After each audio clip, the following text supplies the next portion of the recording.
Сайн байна уу? Гадаадын иргэн аритын газраар үйлчлүүлэгч та бүхэнд төр иргэчид олох олон удаагийн визийн талаарх мэдээллийг хүргэе.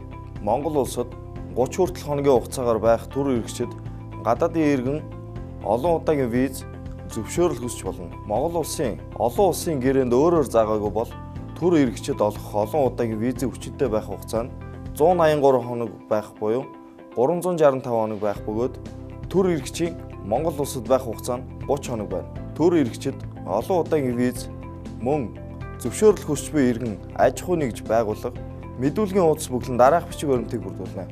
1-р өргөчийн хүсэлт, 2-р гадаадын иргэний хүчин төгөлдөр паспорт буюу түүнийг орлох баримт бичиг, 3-р байгууллагын улсын бүртгэлийн гэрчлэгээний хуулбарыг хамт тус бүрдүүлнэ. Бичиг баримтын бүрдэл дутуу виз олох үндслээ тодорхойлж чадаагүй бол гадаадын иргэний эргэцэн байдлын тухай хууль заасан үндэслэл зэрэгээс хамааран нэмэлтээр бичиг баримт шаардах, ярьцлаган дуудах ба эдгээр болон тухайн хүсэлт гаргагчаас хамааралтайгаар шийдвэрлэгдэх хугацаа нь уртасдаг болохыг анхаарна.